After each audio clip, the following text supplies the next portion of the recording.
ఓం నమో భగవతే శ్రీరమణాయ. చాలా సంతోషం నాయన.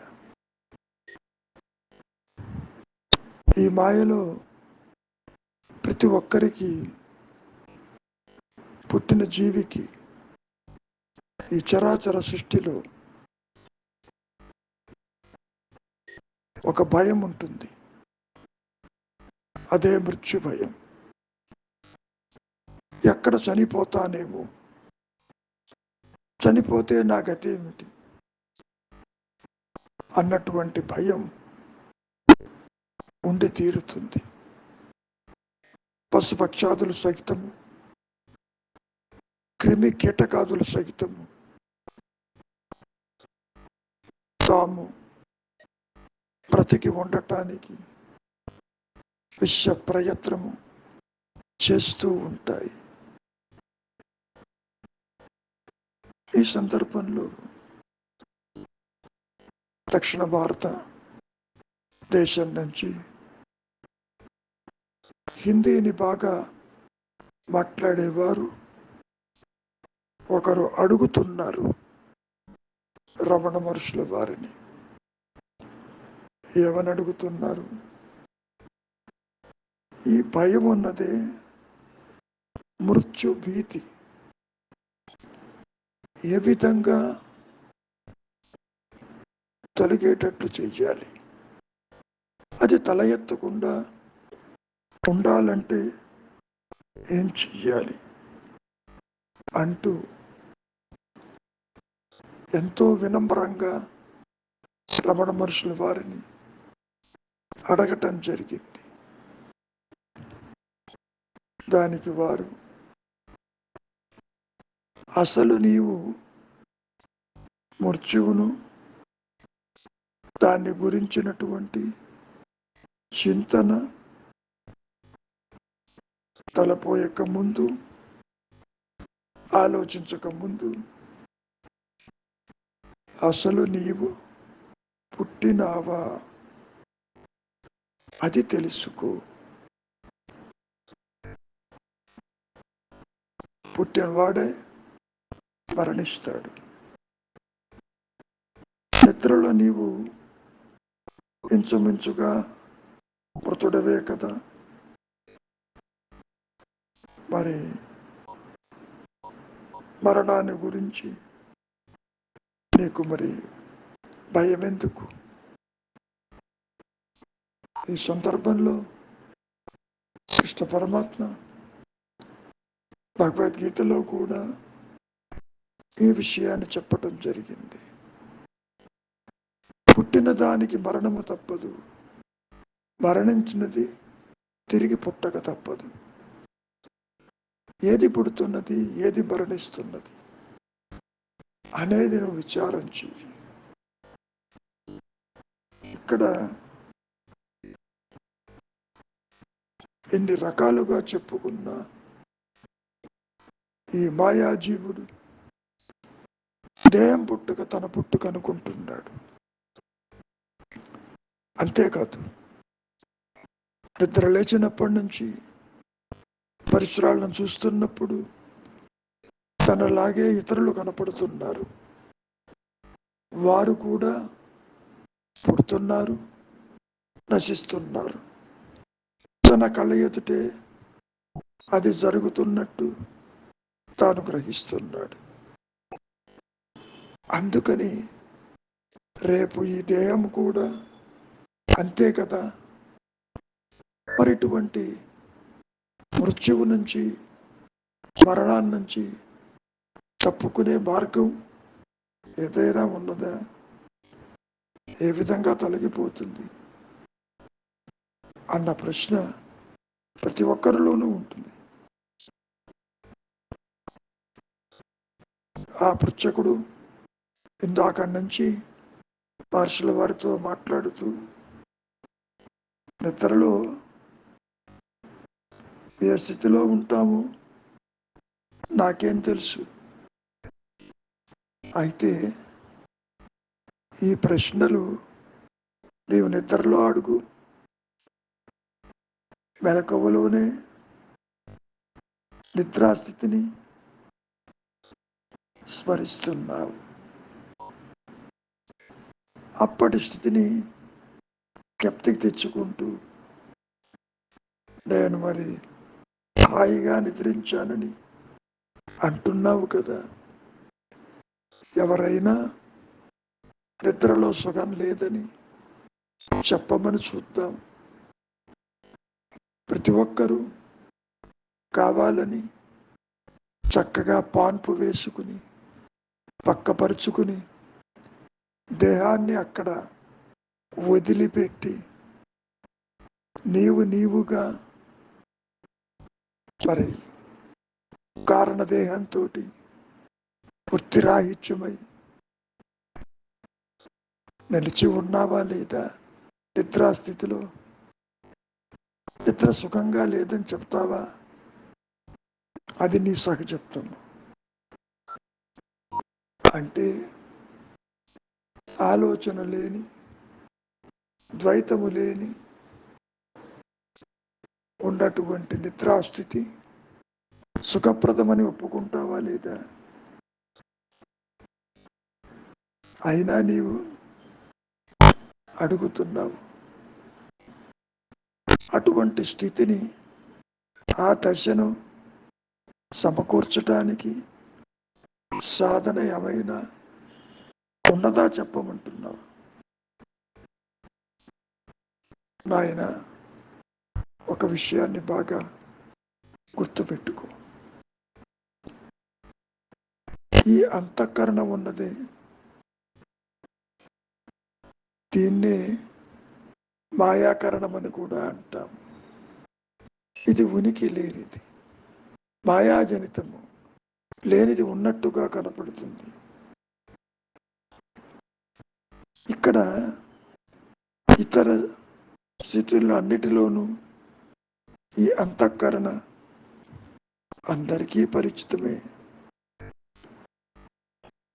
ఆ సాధనాలకే వివిధ స్థితుల్లో వివిధ నామములు. నిద్రలోని ఆనందాత్మను, జాగ్రత్తావస్థలో విజ్ఞానాత్మను అంటూ పోతూ ఉంటాం. అయినా కానీ నీవు ఈ మాయాకారణం ఇచ్చేటటువంటి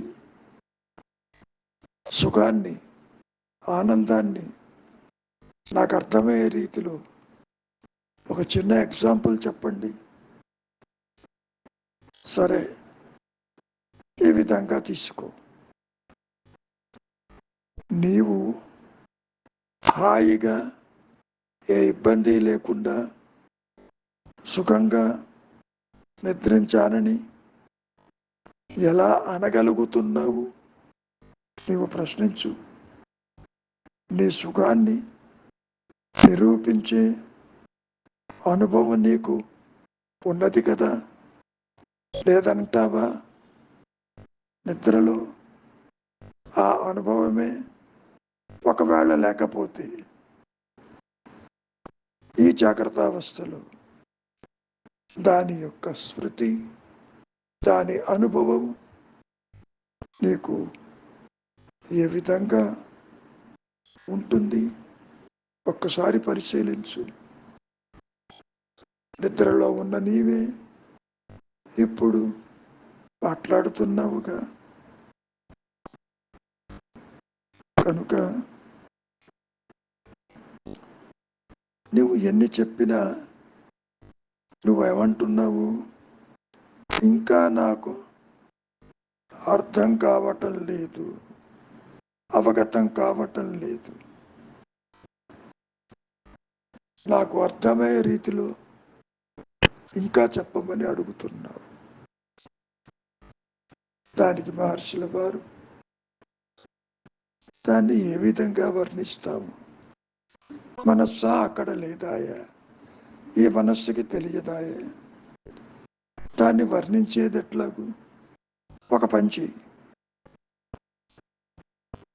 నీటి అడుగున ఉన్న ఒక వస్తువుకై నీవు నీటిలో మునిగావనుకో, ఆ వస్తువు తీసుకురావటానికి.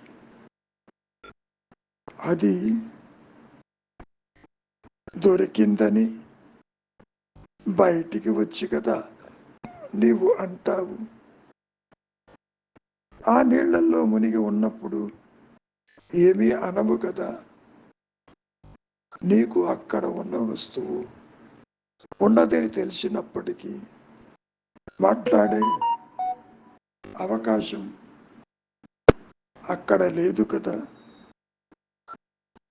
ఈ విషయాన్ని నీవు గుర్తించు.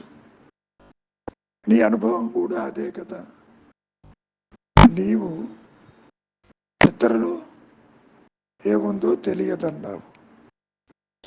ఇందాక చెప్పిన ఉదాహరణలో నీళ్లలో ఒక వస్తువు పడింది. వస్తువు కోసం వెళ్ళావు, వెతుకుతున్నావు, దొరికిన సంగతి బయటకు వచ్చి చెబుతున్నావు. అక్కడ మాట్లాడలేకపోతున్నావు.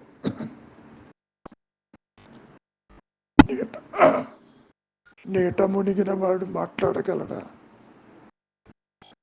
లేదు కదా. నిద్రావస్థలో ఈ మనస్సు పూర్తిగా వృత్తిరాహిత్యమై ఉంది, నీటలో మునిగిన వాడిలాగా. ఆ విషయం తెలిసినా తాను చెప్పలేని స్థితి. అందుకనే నీవు నిద్ర నుంచి బయటికి వచ్చాక చెబుతావు, హాయిగా నిద్రించాను, ఎటు వెళ్ళానో తెలియదు, ఎటు పోయానో తెలియదు, దేహం కానీ సంసారం కానీ ప్రాపంచిక విషయాలు కానీ నన్ను ఏవీ బాధించలేదు. అక్కడ శారీరక మానసిక రుగ్మతలు ఎన్ని ఉన్నప్పటికీ ఈ జాగ్రత్తావస్థలో ఇవన్నీ మటుమాయమైపోయాయి అంటూ నీవే చెబుతావు కదా. కనుక నాయన, నిద్ర అనేది నీ సహజత్వం. కానీ ఆ విషయం నిద్రలో గుర్తించలేవు. ఈ జాగ్రత్తావస్థలోనే నిద్రించు. నిద్రాస్థితి ఇప్పుడు కూడా నీతోనే ఉన్నది. నిద్ర తెలియదు అనద్దు, నిద్ర అజ్ఞానం అనద్దు. నిద్రాస్థితి జ్ఞానమయము. ఇక్కడ నీవన్నీ తెలుసుకుంటున్నానని అంటున్నావుగా. ఈ బహుళ జ్ఞానమంతా అజ్ఞానమే, అసత్యమే, మాయాజనితమే. కనుక నీవు చెయ్యవలసింది నిద్రాస్థితిలో ఉన్నటువంటి నీ ఆనంద స్వరూపాన్ని, నీ సహజత్వాన్ని ఈ జాగ్రత్తావస్థలో జాగ్రత్త సుషుప్తి రూపేణ తీసుకురా. ఎలా తీసుకురావాలి? కొత్తగా ఏదీ రాదు నీతోటి. నిద్రలో ఉన్న నీ సహజత్వమే ఇప్పుడు కూడా ఉన్నది. నీవు చెయ్యవలసిందల్లా చింతావిహీనం. నీవు చెయ్యవలసిందల్లా వృత్తిరాహిత్యం. నీవు ప్రాపంచిక విషయ వాసనల జోలికి పోవద్దు. మనస్సుని క్షణకాలం అంతర్ముఖం చెయ్యి, దృశ్యమారితం చెయ్యి. ఆలోచనారహితంగా నిలిచి ఉంటే నిద్రలో ఉన్నటువంటి నీ సహజత్వము ఈ జాగ్రత్తావస్థలో కూడా నీవు గ్రహించగలుగుతావు, ఆనందం పొందగలుగుతావు. అన్ని సమస్యలకి మూల కారణం ఏదో కాదు, నీ ఆలోచనలు, నీ బంధాలు, నీ రాగద్వేషాలు ఒకటి కాదు. ఇవన్నీ కూడా నిన్ను నీ శాంతియుతమైన ఆనందమైనటువంటి నీ సహజత్వానికి విఘాతము కలిగిస్తున్నాయి. కొత్తగా ఏది రాదు. నీ ఆలోచనే నీకు అడ్డుగా ఉన్నది. కనుక నీవు చెయ్యవలసింది ఆలోచనారహిత స్థితి, బంధరహిత స్థితి, సంకల్పరహిత స్థితి, దృశ్యభారితం. కనుకనైనా దీనికి సాధనంటూ లేదు, సాధించేది కాదు. నీ సహజత్వము ప్రకాశిస్తున్న సంగతి నీకు తెలియకపోవటానికి కారణం నీ బాహ్య చింతన, నీ ఆలోచన. అందుకని అంతర్దృష్టి ఏర్పరచుకో, చింతావిహీనంగా. మంచిది. మౌనమే శరణ్యం.